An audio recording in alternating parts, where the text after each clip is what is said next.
Mateo. Lucky for you guys, we have two stories, and one of them is from Shannon, who's been kind enough to come and talk to us about his encounter that he saw here in the town of Florence. And what's even more exciting and incredible is in the exact same spot, a few years later, we have a BFRO report that Glenn is going to share with you, and I hope you enjoy it. I'm Shannon Proud, live in Florence, Colorado. Here today to tell you maybe an unbelievable story to some, but it was very real to me. Bigfoot, maybe the mid-early 80s, we have had our community here has a get-together, a celebration called Pioneer Day. And one Pioneer Day, after the festivities, the parades were over, the majority of our people, they hike down to the park where they have fun and games and cakes and ice creams and favors for that. I happened to be headed home that afternoon. I was walking east. Our little town has a drainage ditch in it, which I happened to be walking by. Looked over my shoulder, and there it was. I can't tell you if it was male, female. It was a large, hairy animal, dark brown, black hair, and I was approximately 20 to 30 yards from it, again looking down maybe 15, 20 feet off of the street into a drainage ditch. It was walking away from me. Again, large. It wasn't a bear. I'm a hunter. I'm an outdoorsman. I know the difference. It was not a bear. It was not a cow. This was an animal that was walking upright on two legs, approximately 6.5, 7 feet, I'm guessing, tall, long, large strides, long arm swing, very fluent in the way it was walking. It wasn't frightened, it wasn't running, but it could cover a lot of ground in a short period of time. It didn't make eye contact with me, which I think I'm probably pretty thankful for at this time. I don't believe it was a man in a costume. Shocking, really, for our little community here in Florence. So, how would you describe the walking? You said it was almost like a country ski, cross-country. Kind of similar to a cross-country skier. Like I say, very fluent, very long strides. Arm swing was very exaggerated compared to, say, a man of maybe my size. Like I said, I didn't think of later, going down in the ditch looking for footprints or what have you. I don't know if I was actually scared or more shocked, I think. I'd never seen anything like this. Yeah. So if you were to give approximations of like its gait, like its step, what would you say? Like, how large were the steps that might have been taken? I'm going to say anywhere, between strides had to be 5, 6 feet easy. Because like I say, he could, or she, or whatever this creature was, could cover large patches of ground in a hurry. But again, it wasn't in a hurry, but I think just by its stride, it covered a lot of territory. It moved fast. Could you go over, like how it's kind of the back of its head looked, like how wide its shoulders were, colors and stuff like that? Very wide shoulder base. Didn't seem like it had much of a neck, but muscular. Maybe more, I don't want to say round because it did have a lot of hair, but very thick from the head, to the shoulders, which expanded. covered in a lot of hair. I couldn't see any skin, of course. A large creature. Around what time of the day would you say that that occurred at? I'm going to guess around maybe the 2 to 3 o'clock in the afternoon area. This is around summertime? Summertime, correct.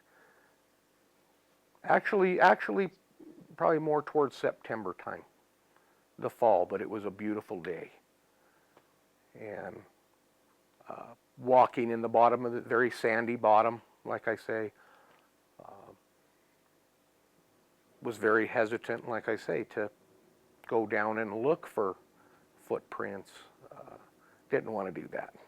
Yeah, I understand that. Hey, Glenn, if you have any questions. How long did you watch this thing, do you think? You know, it probably wasn't a very long time, but it seemed 5-10 minutes maybe. And again, maybe not. I watched it walk out of sight. But the ground it could cover, like I say, it maybe wasn't even that long. 3 to 5 minutes. That's awesome. No, I was thinking maybe we can.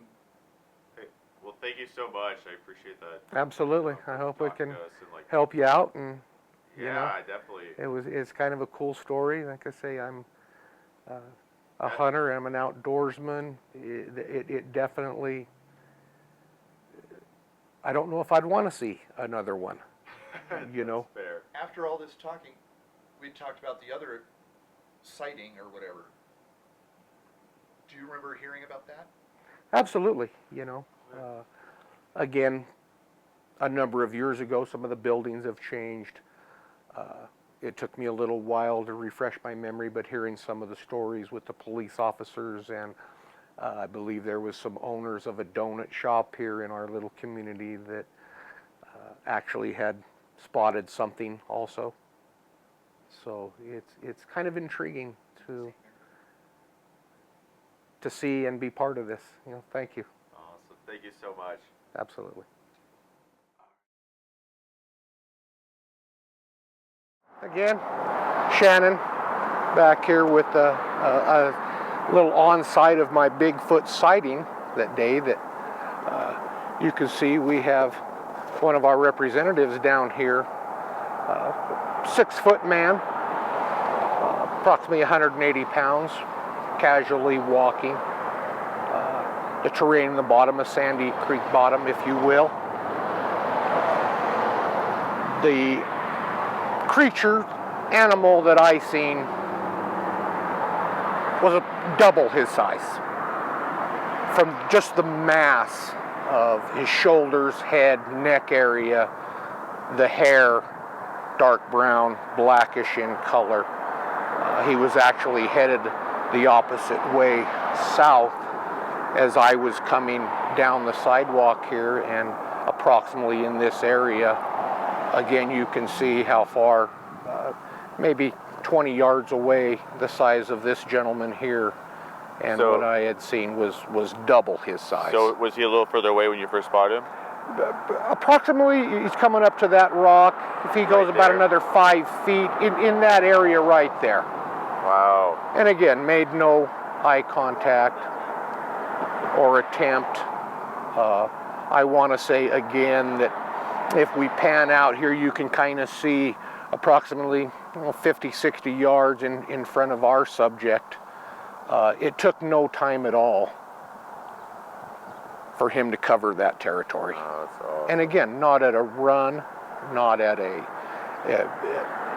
like the animal was terrified. It was just a casual pace he was going through, and he covered that time in a minimal matter.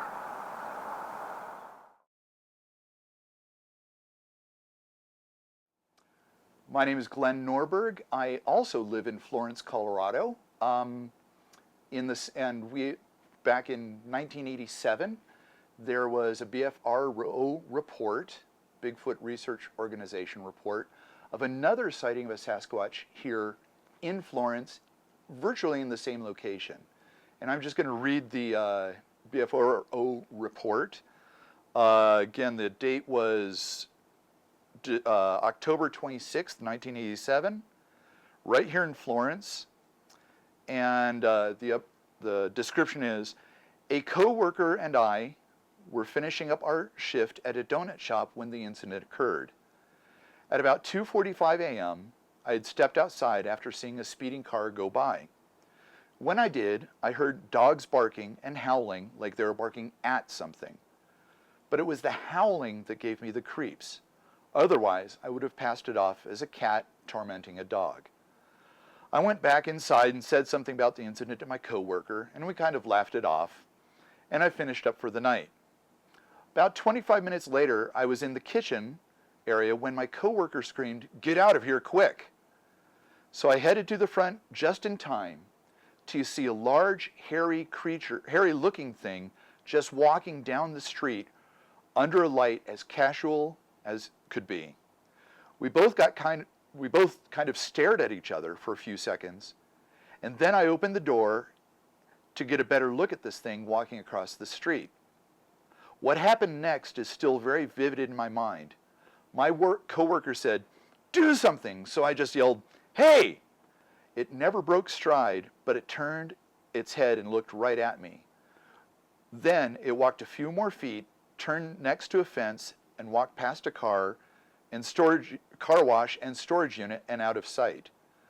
One odd thing I noticed about this thing was it had long reddish-brown hair from the head to toe and didn't seem to have a neck.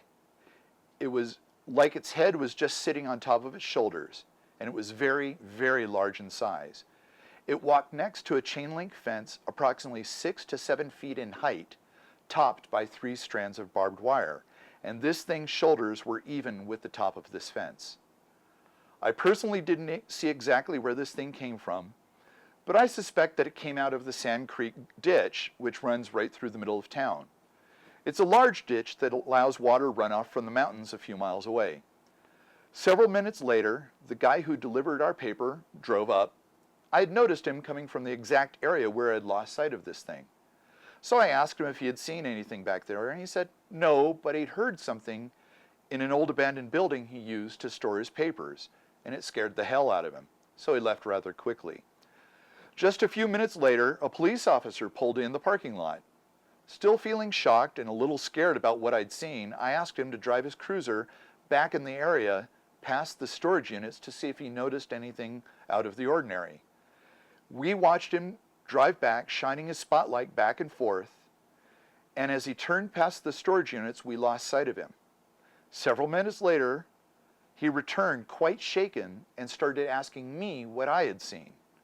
I was rather evasive about my answers. He asked me several times what I had seen, but I didn't say. And then he asked me if I'd seen a bear, and I replied, no, it wasn't a bear. Seeing him slop his coffee all over the table made me ask him what he'd seen, and his answer was, I didn't see nothing at all. None of us ever mentioned it again afterwards, and I never really spoke of the incident again until I ran across your website. Now that's a report from somebody else, not me, here in Florence in 1987.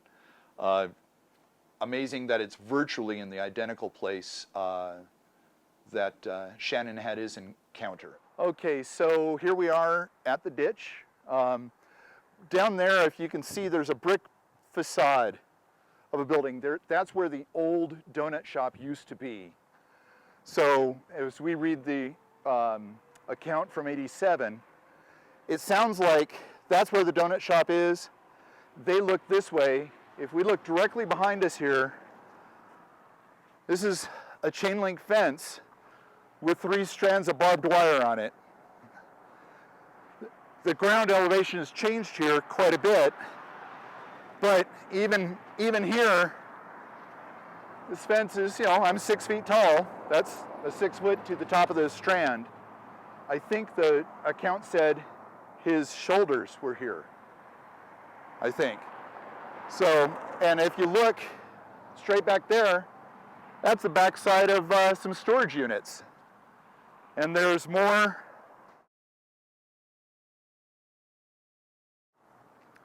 Is the car wash that they're referring to. And Might have to pixelate it, but there's more storage units back here. So I think that's probably what they were referring to in the video. This is old Florence. A lot of this is very old stuff. Hasn't changed much at this end of town. You know, built up a little bit, but the old buildings here, you can see off in the distance. It's about 10 miles away to the foothills down there, and that gets pretty darn rugged country down there. What? With the smokestacks, Uh-huh. the old buildings back here, Highway 67. Yep. Smokestacks. The police officer. Yep. Doing his search, if you will. Of course, the buildings are gone now. The smokestacks still are there. But yeah, this whole, going back that direction, just past the smokestacks was all open, I mean, ranch lands, cow raising stuff, whatever you call ranches. But it goes on back, there's gullies that run down clean from the mountains.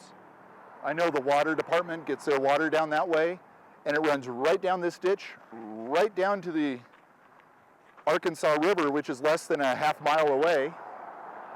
And that's all heavily wooded too.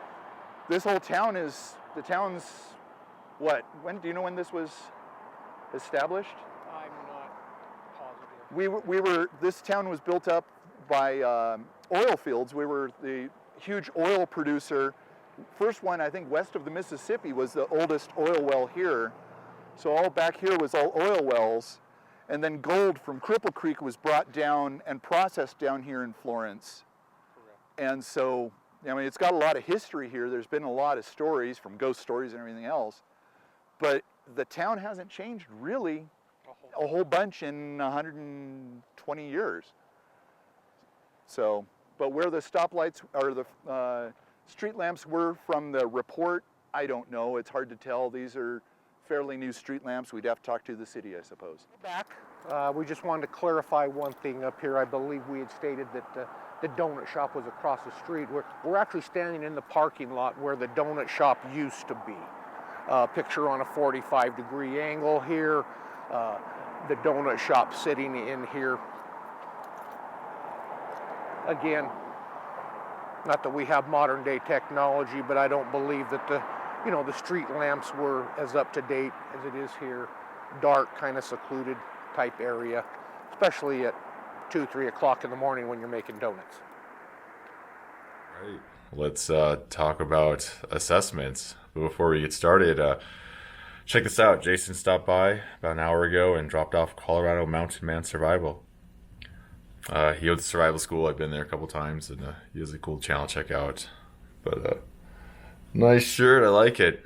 All right, so let's take a look at this last interview in Florence, Colorado, where we had 2 encounters, and maybe more. We're still checking that, and Glenn's going to get back to me. He has some hot leads of potentially more information to illuminate us all. But let's try to, get a better idea, maybe context about the whole area and maybe what this means. Okay, so in context, 2 sightings in the same area. The main similarities in this whole thing, of course, is the wash itself. And the greatest spot that these encounters occurred is a natural choke point. Well, artificial now, since the town is built there.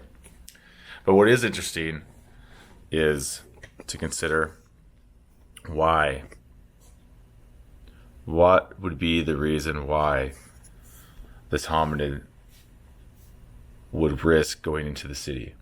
Obviously, one thing we can say is that if it is going there and there's people around, that is probably not very afraid, at least to some extent.